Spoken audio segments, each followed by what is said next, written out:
Inside the last 24 minutes of the SportsMax Zone now for this Tuesday, we're turning our attention to football. Match week 3 of the Jamaica Premier League continued earlier on Tuesday and concluded, I should say, at the JFF Captain Horace Burrell Centre of Excellence with a double header. Tivoli Gardens took on Harbourview, a battle of former champions there, and Arnett Gardens, they clashed with Humbelan in the late fixture. George Davis and Chris Taylor were on commentary and they have a roundup. 7 goals in 2 games today as match week 3 came to an end in the Jamaica Premier League. In the second of those games, we saw Arnett Gardens and Humbelands, one of the fiercest rivalries in top flight football in Jamaica. And at the end, there were 4 goals in it, an even split, Chris Taylor. Yeah, good performance, as you said, sharing the spoils. Arnett Gardens on the front foot at first. Fabian Reid, great quality, coming into the starting lineup for this game and showing why. 2 goals, look at that first touch, just to set himself nicely, open up his body and then place it into the far corner with the right boot. 54 goals of a Premier League career, impressive. And then Humbeland came roaring back. As you said, the other experienced man, playing provider.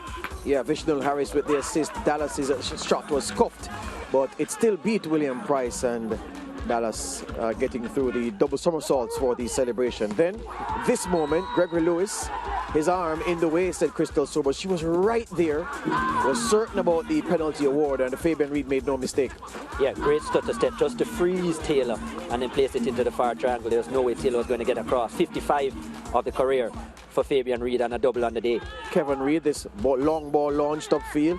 Price couldn't collect. The goalkeeper for Arnett Gardens, feeling he was fouled by Vishnu Harris. Nevertheless, Harris on the floor, look at him, flips the ball into the path of Javane Thompson, and his shot beats Earl Simpson for 2-2. Using his experience, Harris, excellently done.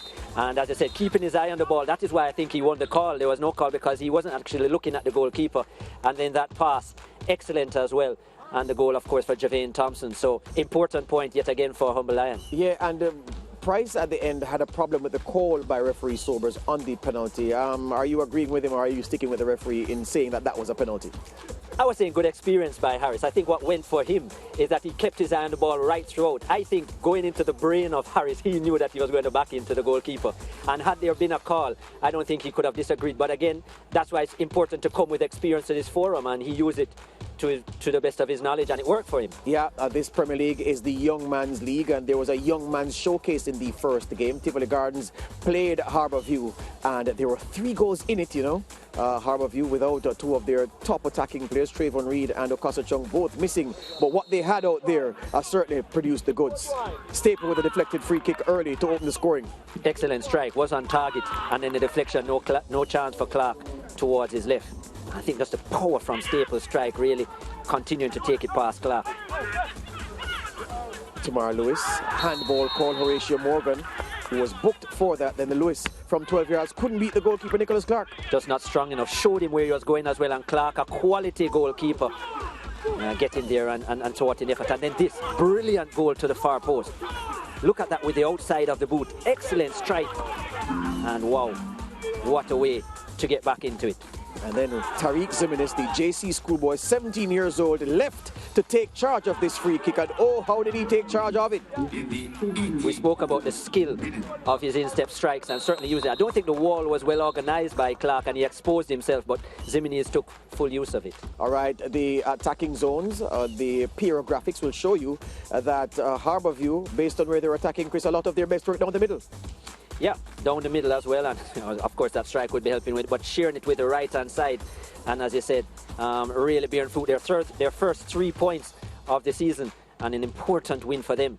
And also when Tariq Zimenez did come in, we said that they should have utilized him in the wing areas, but he was actually playing down the middle. Yeah, and bore fruit for them in the end. Yeah, so strong showing from Tariq Zimenez coming up with the winner, and he was our man of the match. So this is what has happened over the course of match week 3 in the Jamaica Premier League. All 6 games now history, all 12 teams having a piece of the action. Waterhouse beating Dunbeholden 4-1, Portmore 1-0 over Cavalier, Mount Pleasant 1-0 over Vere, Mobay United 4-1 over Malines United. United, Harbourview 2-1 over Tivoli, and Arnott Gardens 2-2 with Humber Lion, which means that in match week 3 there were 19 goals in the 6 games, keeping up the average in the Premier League this season of 3 per game. Waterhouse perfect, Mount Pleasant perfect, both with 9 points from their 3 games. Dunbeholden next, Arnott Gardens and Harbourview behind them, and Portmore United. Too early to talk about playoff places. We know the top 6 will go to the playoffs, but a lot of football left before definitive trends can be established. TG and Veer meet Saturday, 12:45 p.m. in Jamaica, 1:45 outside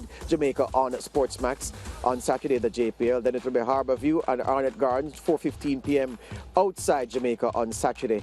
And yeah, that's what the Jamaica Premier League is promising on the weekend. A very good match week 3 in the Jamaica Premier League. Your friends need to know that the Jamaica Premier League guarantees excitement. 19 goals across 6 football games, an average of 3 goals per game. Is worth the time to watch it on SportsMax's platforms and enjoy the coverage of Jamaica's top flight football competition. The young men who are trying to make themselves, their teams and their communities greater.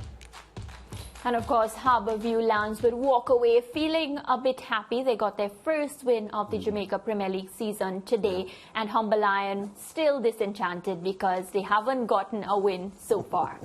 Yeah, Harbourview 4-time champions of the Premier League in Jamaica.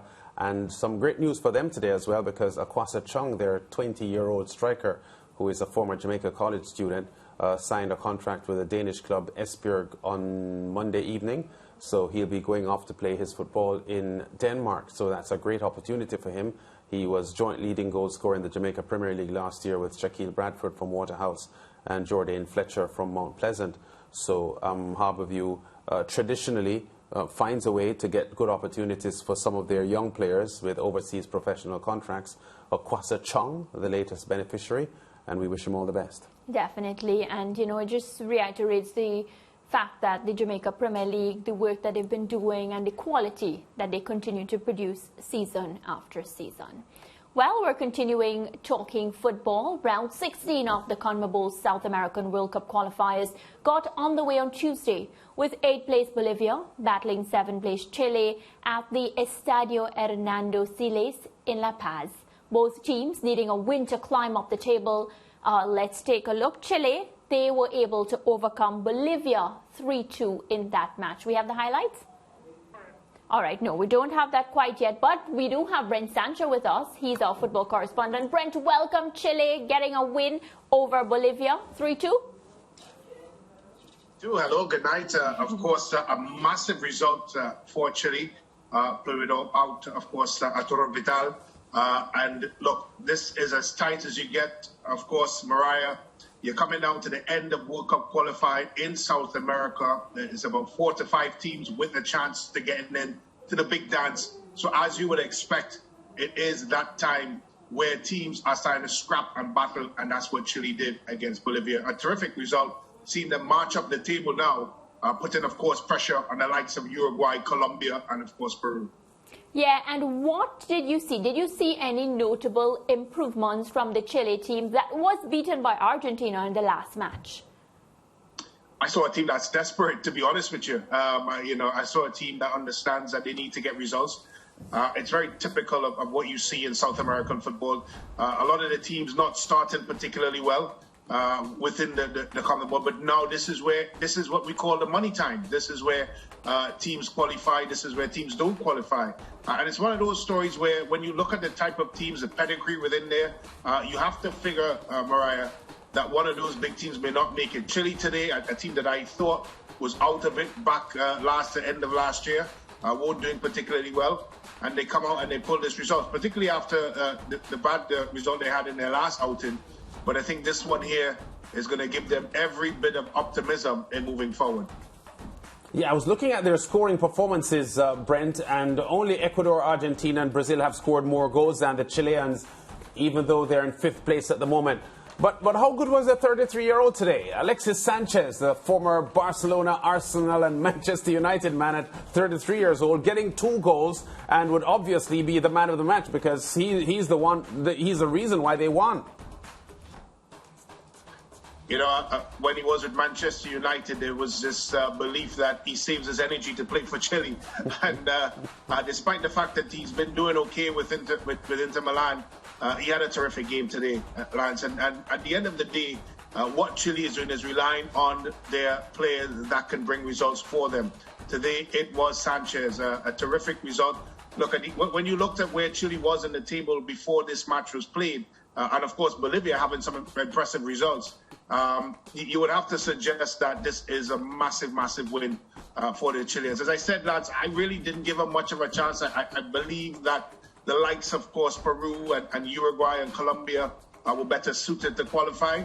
But today's result has just turned the entire apple cart upside down again as we approach the ending of the qualifiers. Yeah, their position at the moment, Brent, provisional, because they're in 5th place, which is a playoff position, not an automatic position. But because they played an early game, some of their rivals jostling are going to have later games today. So they'll be watching very closely the results of the matches later on today, which many of them will be on the Home of Champions, by the way.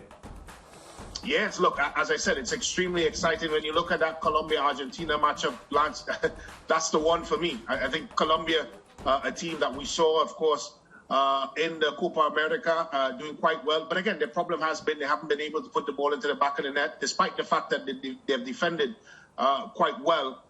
They still have really struggled to put the ball into the back of the net. And they come up against an Argentina team that, without Lionel Messi, still have been playing some very attractive football. The bottom line is, Lance, Colombia needs a result. They sit now, of course, on 17 points, with, as you rightfully said, Chile on 19 points, with, of course, Colombia with a game in hand. But all these games count. They need points, and that's the bottom line. It's a scrap, and it's really exciting time here for South American qualifiers, because you really couldn't suggest which team is going to qualify for Qatar. Yeah, Brazil and Argentina pretty comfortable at the top. And but the others, as you mentioned, Ecuador in a pretty solid position in 3rd at the moment. But as you said, 4 or 5 games remaining in the series. Brent, you know, a lot to play for here. And as usual, we see the CONMEBOL World Cup qualifiers many times going right down to the wire. Was it 2 cycles ago Argentina needed the final day of qualifying to get in? Yeah, and this is it's, of course, it's staying to form. I think what surprised me the most, Lance, is when you look at, for example, Peru. They were sitting in last place when it was, I think, September last year. They were bottom of the table. And you know, you look at teams like that 2 or 3 performances, and they're right back in it. And it tells that, of course, the teams that we are used to seeing qualifying for the World Cup, and I can name them, the likes of Uruguay, the likes of Colombia. Of course, Brazil and Argentina have already booked their ticket. But you would have expected Uruguay to be there and thereabouts. You would have expected Colombia, with the talent that they have, to be there and thereabouts. But it hasn't been that way. We've seen surprise performances. If you look at Ecuador, for example, here's a team that's in tremendous form, had a great result against Brazil, and of course have been able to maintain that form throughout the entire qualifiers. They now look comfortable in the spot. Peru now is in 4th position and has the possibility. So again, the ones that we expected, Uruguay, Colombia, of course, still have to scrap. Chile have to scrap to get in. And you have to wonder, Lance, this might be a situation where one of the big dogs in South America may miss their train to Qatar. Yeah, and you know, Brent, you spoke about the fact that Brazil and Argentina are at the top of their game, and they've already, sealed their spots and whatnot. Do you get the sense that for their upcoming matches, they'd probably give their fringe players the opportunity just to get a feel of the game as opposed to bringing on their full-strength squad? Yeah, they have been doing that, but that's not necessarily good news for the rest of the teams, because the French players want to be on that plane to Qatar. And we've seen some excellent and outstanding performances already from both sets of teams, from their French players, in particular Argentina. Now Dybala, of course, getting that opportunity. Numan Alvarez, who's just signed for Manchester City. They have a point to prove. They want to impress their managers, their respective managers, so they can be on that train and play to Qatar. And that's where this is at. They're not going to let down. Brazil still, of course, undefeated in qualifiers. Argentina still undefeated, despite the fact that they've already qualified before. So it shows the depth, it shows the quality that these two teams have, and it shows the dominance that they have, that they've still not relent in what they've been able to do. And I don't think any of the teams that are scrapping to qualify could look to Brazil and Argentina and think that that's 3 points in the bag. They're going to have to go out there and play their best game to get results against those teams. Okay, Brent, we're going to leave it there, but we want to tell our fans and our viewers of the Home of Champions that Colombia-Argentina game will be live at 6:30, 7:30 Eastern Caribbean time on SportsMax 2, while on SportsMax, Uruguay are up against Venezuela. That comes up at 6 o'clock immediately after the SportsMax Zone. That's 7 o'clock Eastern Caribbean time. So CONMEBOL South American World Cup qualifying football hot on the Home of Champions. We'll be back after this to put the wrap on today's SportsMax Zone.